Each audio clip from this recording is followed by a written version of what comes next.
Very good morning student. तो चलो आज से हम स्टार्ट करते हैं first year MCom semester 2। Already MCom semester 1 मैंने आपको सिखाया है। आई होप आपके पेपर्स भी अच्छे गए हैं। सो अब हम स्टार्ट करेंगे सेमेस्टर 2। देखते हैं हमें क्या करना है। ये पहले मैं आपको चैप्टर 2 सिखाऊंगी, लेकिन उससे पहले हम देखते हैं आपको चैप्टर है कौन कौन से। सो देखो, as per NEP national education policy, new education policy, we have a 4 chapter. पहला चैप्टर है analysis and interpretation of financial statement. फिर उसके बाद फंड फ्लो एनालिसिस है। देन चैप्टर 3 जो रहेगा हमारा cash flow analysis. And chapter 4 रहेगा बेसिक ऑफ कैपिटल बजटिंग। तो फिलहाल मैं आपको पहले सिखाऊंगी चैप्टर 2, क्योंकि चैप्टर 1 ये पूरा डिपेंड है चैप्टर 2 एंड 3 पे। तो एक बार आपको चैप्टर 2 एंड चैप्टर 3 अच्छे से समझ में आ गया तो ये थ्योरेटिकल पार्ट है, जो कि इसका ही उन्होंने एलोबरेट किया है। ठीक है। सो पहले फिलहाल हम चैप्टर 2 एंड चैप्टर 3 फिनिश करेंगे, और आज से हम पहले स्टार्ट करेंगे fund flow analysis. So let's start. See, हम क्या देखेंगे इस चैप्टर में?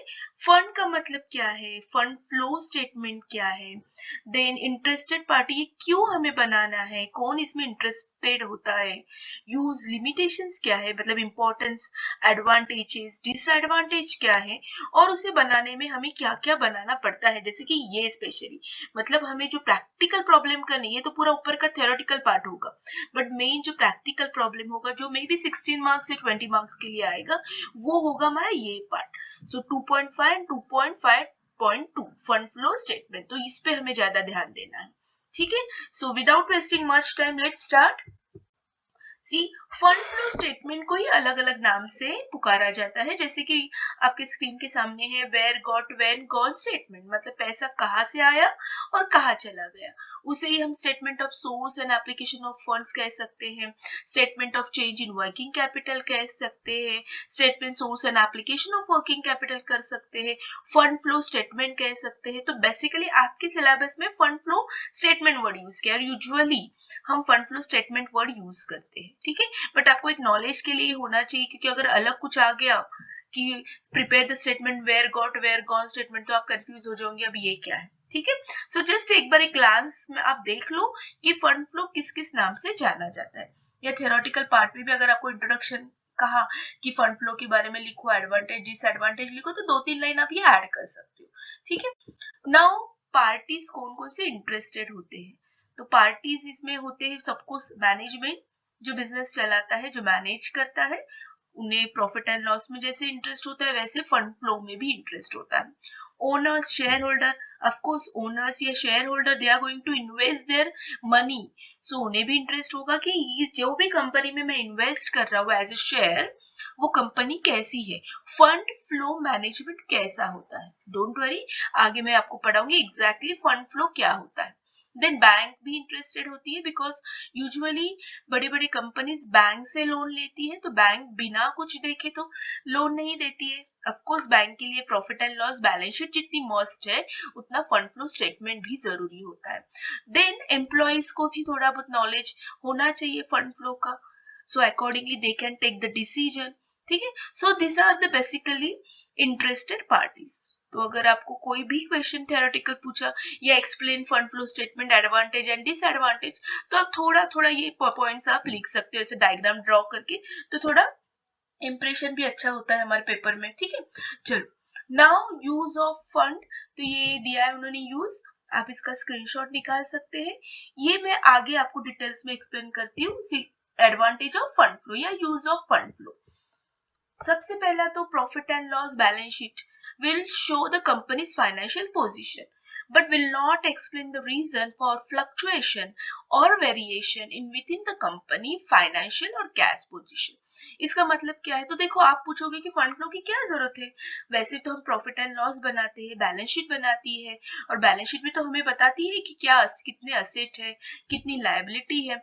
तो फंड फ्लो की क्या जरूरत है? तो देखो, यहाँ पे उन्होंने लिखा है कि fund flow, sorry, profit and loss and balance sheet show company financial position.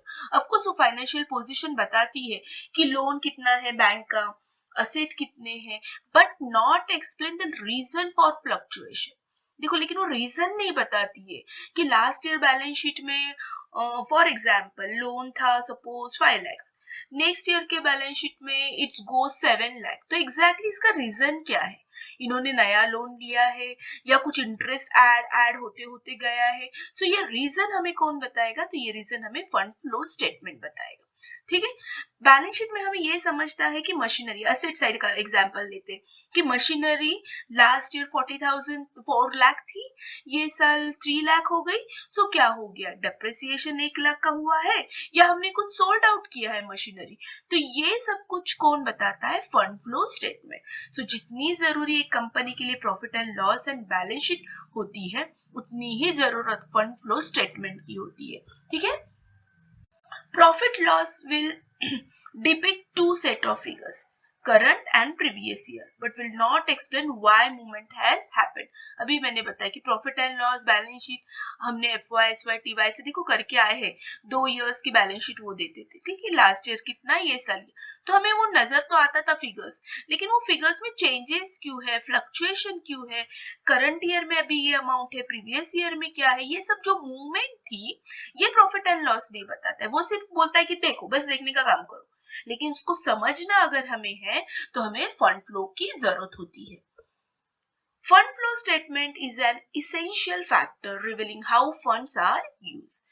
तो यहाँ पे हम फंड फ्लो अगर बॉस को देखना है, मैनेजमेंट को देखना है कि भैया इतना सारा पैसा आया है तो गया कहाँ है, तब मैनेजमेंट क्या करती है? Instead of observing profit and loss balance sheet, management fund flow statement मंगाती है और फंड फ्लो स्टेटमेंट ध्यान से पढ़ती है तो मैनेजमेंट को समझ में आता है कि सोर्स ऑफ फंड, फंड कहाँ से आया, and application of fund, fund कहाँ पे गया, एग्जैक्टली हमें समझ में आता है। ठीक है, सो फंड फ्लो स्टेटमेंट ये बहुत इंपॉर्टेंट है, रिवेलिंग मतलब शो फंड आर यूज, कितने यूज किए हैं, कैसे यूज किए हैं। It serves as a financial parameter that helps company to control its finance and develop better strategy for a long-term financial planning. मतलब फंड फ्लो स्टेटमेंट एक parameter है, मतलब एक वो रिजल्ट कैसे हमारे हाथ में आता है, हमारा एमकॉम का रिजल्ट, FY, TY का रिजल्ट कि कितने मार्क्स मिले, कितना ग्रेड मिला, कितने परसेंटेज मिले, हेल्प करता है हमें आगे इम्प्रूवमेंट के लिए। तो वैसे ही फाइनेंशियल, ये जो फंड फ्लो स्टेटमेंट है ये फाइनेंशियल पैरामीटर है जिससे कंपनी कंट्रोल कर सकती है, ऐसे डिसीजन ले सकती है जहाँ पे फंड हमारा अगर एक्सेस हो रहा है, एप्लीकेशन बाहर ज्यादा फंड यूज हो रहा है तो कंट्रोल कर सकते हैं, सोर्स ऑफ फंड इंक्रीज कर सकते हैं। तो ये सब decision, not only profit and loss and balance sheet will help, but ये डिसीजन के लिए we need a fund flow statement. So ये अगर आपको एडवांटेज पूछा शॉर्ट नोट्स के लिए तो आप इसको थोड़ा सा एलोबरेट कर दो अपने वर्ड्स में, आप लिख सकते हो। लेकिन जैसे एडवांटेज है, every coin has a two sides, तो जैसे एडवांटेज है वैसे लिमिटेशंस भी है। तो पहला लिमिटेशंस है focus on a cash transaction. देखो मैं बार बार आपको यही बोल रही हूँ, कहाँ से पैसा आया है और कहाँ से पैसा गया है, तो ये किस पे फोकस करता है? Basically on a cash transaction, not on a depreciation. जैसे कि डेप्रिसिएशन वगैरह ऐसी चीजों पे, क्वालिटी, मैनेजमेंट की क्वालिटी, बड़े बड़े ऑफिसर्स होते हैं उनके क्वालिफिकेशन, इस पे non transaction, non cash transaction पे वो बिल्कुल ध्यान नहीं देता, वो सिर्फ पैसा पैसा और पैसा इस पे ही ध्यान देता है। सो ये एक लिमिटेशंस है। नेक्स्ट है रिलायज ऑन हिस्टोरिकल डेटा। सी जैसे हमें फाइनल अकाउंट जब बनाना होता है, हमने अभी कोऑपरेटिव बैंक की भी फाइनल अकाउंट सीखी, बैंकिंग की, देन 11-12 में भी हमने पार्टनरशिप फाइनल सीखी। So we get a trial balance, with the help of trial balance we are suppose to make profit and loss balance sheet. ठीक है, तो वैसा आपको क्वेश्चन में बैलेंस शीट मिलेगी, बैलेंस शीट के बेस पे आपको फंड फ्लो बनाना है। एंड ऑफ कोर्स ये तो हमने सीखा है कि balance sheet show historical data. तो अगर हमारा जो मेन मूल सोर्स ही हमारा हिस्टोरिकल डेटा है, मतलब पुराना डेटा, आजकल का अपडेटेड डेटा नहीं है, ठीक है, सो वही डेटा हम क्या करते हैं, आगे आगे यूज करते हैं। फॉर एग्जाम्पल 50 साल पहले हमारी बिल्डिंग की वैल्यू अगर 1 लाख है तो हम उसको ही डेप्रिसिएशन कर करके उसकी वैल्यू बताते हैं, लेकिन हालांकि 50 साल के बाद सोचो वो बिल्डिंग 1 लाख होगी क्या, करोड़ों में गई होगी, but we never show that crore in the balance sheet. तो this is a historical data. तो फंड फ्लो किस पे डिपेंड है? बैलेंस शीट पे। और बैलेंस शीट क्या बताती है, हिस्टोरिकल डेटा। तो हम ऐसे नहीं कह सकते कि फंड फ्लो परफेक्ट है, करेक्ट है, क्योंकि उसमें भी कुछ ना कुछ लिमिटेशंस है।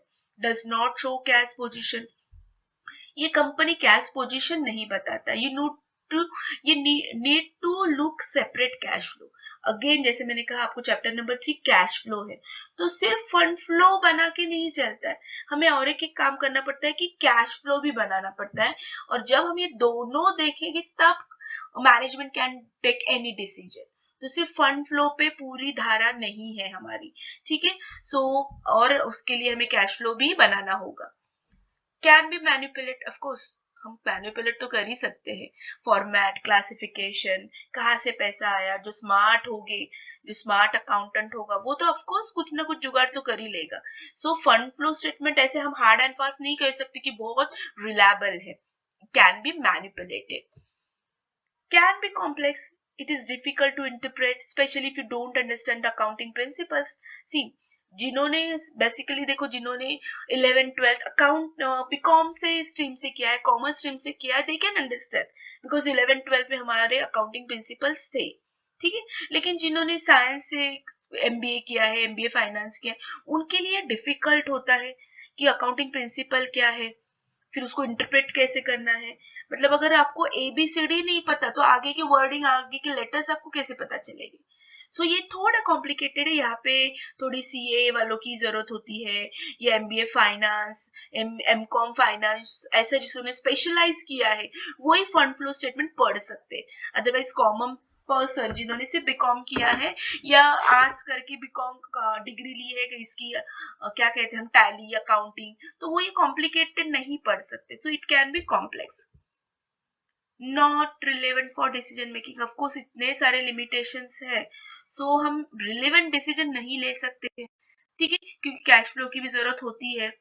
और अभी से मैंने यहाँ पे कहा है कि हिस्टोरिकल डेटा, पुराना डेटा पे ही हम लोग काम कर रहे हैं, तो हम क्या कुछ करेंगे, मतलब बासी कड़ी को ही हम फिर से उबाल रहे हैं। So not relevant for the decision making, so this are the limitation. The last one is does not reflect future prospectus. Of course पैसा कहाँ यूज्ड हुआ है, मतलब पास्ट टेंस बताता है, ये कहाँ से पैसा आया था और कहाँ पे पैसा चला गया है, लेकिन ये बिल्कुल नहीं बताता कि आगे फ्यूचर क्या है, मार्केट क्या चेंज होगा, क्या फ्यूचर हमारा ग्रोथ प्रोस्पेक्ट्स होगा, क्या रिफ्लेक्ट होगा। सो ये कुछ ऐसे बताता नहीं है। सो ये सिर्फ एक हम कह सकते हैं helping hand for the management. We can't rely on the only fund flow statement, ठीक है। So this are the limitations. Usually यही शॉर्ट नोट्स के लिए आते हैं कि explain the fund flow statement, advantage and limitations. Short notes के लिए आते हैं या बिगर क्वेश्चन के लिए आते हैं 15 to 20, 16 to 20 मार्क्स के लिए। नाउ करना क्या है, तो मेन पार्ट ये हमें देखना है, ठीक है। जिन्होंने पहले से मुझसे पढ़े हैं उन्हें समझ में होगा कि I don't waste much time on a theoretical part, क्योंकि जैसे जैसे मैं आपको प्रैक्टिकल सिखाऊंगी ना, आपको मैं धीरे धीरे थ्योरेटिकल पार्ट भी क्या करूंगी, एक्सप्लेन करूंगी। तो directly come to the practical part, तो इस तरीके से आपको बनाना है। In the books of alpha, जो भी कंपनी आपको देगी, बैलेंस शीट देगी, उसका नाम लिखना है। सबसे पहला स्टेटमेंट बनाना है चेंज इन वर्किंग कैपिटल। अब ये वर्किंग कैपिटल क्या है, तो current asset minus current liability. Of course हमने ये 12th में भी हमारा सेपरेट चैप्टर था है, और प्लस हमने एफओएसवाई मीनवाइल में ये देखा है वर्किंग कैपिटल। इसका फॉर्मूला क्या होता है, कहीं तो आप लिख लो। मैंने हमेशा कहती हूँ कि जब भी मैं आपको पढ़ाऊंगी तो पेपर पेन आपके पास होना ही चाहिए। सो कर working capital how will get, current asset minus current liability, बस यही। तो बस हमें यहाँ पे यही काम करना है। हमें पहले करंट एसेट लिखने हैं, फिर उस टोटल में से करंट लायबिलिटी माइनस करनी है, फिर हमें देखना है कि कौन से साल में इंक्रीज हुआ है, डिक्रीज हुआ है। ये क्वेश्चन दो पार्ट में डिवाइड होता है। पहले हमें बनाना होता है statement showing change in working capital, और दूसरा पार्ट होता है, ये दो अकाउंट्स हमें बनाने होते हैं। एक होता है profit and loss, adjusted profit and loss, not profit and loss, adjusted profit and loss. और दूसरा बहुत इंपॉर्टेंट जो अभी जब से मैं कर रही हूँ, फंड फ्लो, तो ये होता है। सो बेसिकली पहला पार्ट हमें बनाना होता है स्टेटमेंट शोइंग वर्किंग कैपिटल, क्या चेंजेस हो गए हैं, और दूसरे पार्ट में हमें बनाना होता है profit and loss, adjusted profit and loss, and second fund flow. तो मार्किंग सिस्टम भी इस 2 में हमारी डिवाइड होती है। 16 to 20 मार्क्स का क्वेश्चन होता है ये। तो ये मार्किंग भी इस तरीके से डिवाइड होती है। सी क्वेश्चन इजी है, थोड़ा सा आपको समझना है, and I hope FY SY TY में अब इतने आप एक्सपर्ट हो चुके हैं, तो ये आपके लिए कुछ भी बहुत डिफिकल्ट नहीं है, आराम से आप ये कर सकते हो। एंड डोंट वरी, मेरे साथ आप करो, मेरे साथ आप रहो, तो surely you will get out of marks in fund flow statement. तो चलो आगे के लेक्चर में मिलते हैं, तब तक के लिए have a nice day, bye bye.